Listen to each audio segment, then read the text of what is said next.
The last hours of 13-year-old death row inmate before execution. This is the story of George Stinney. He was just 14 years old when he was taken by the authorities and charged with a crime. But they didn't just convict him, they executed him. And just yesterday, he was exonerated.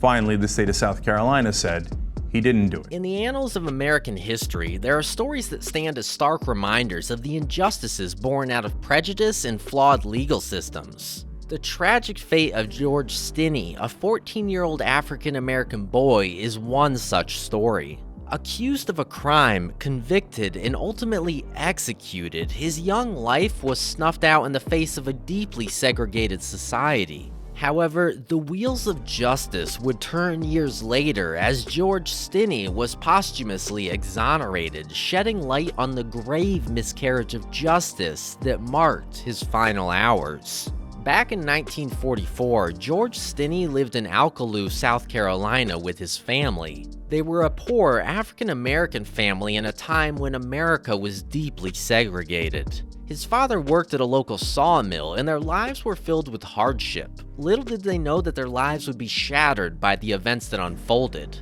On March 23, 1944, the bodies of two young girls, Betty June Binnicker and Mary Emma Thames, were found in a ditch near the African-American side of Alkaloo. The girls had gone missing the night before, and their disappearance sent shockwaves through the community. As authorities searched for answers, they turned their attention to George and his older brother, John.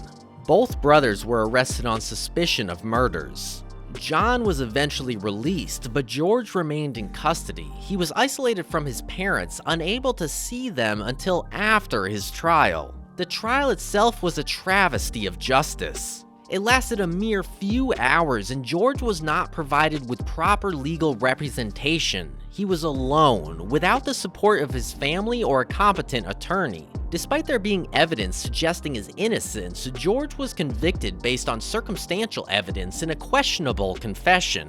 His family endured immense hardship and threats from the community. Their lives were forever changed, and their son was taken away from them. On June 16, 1944, George Stinney Jr. was executed in the electric chair. He became the youngest person to be executed in the United States during the 20th century. It was a horrifying and deeply unjust end for a 14-year-old boy.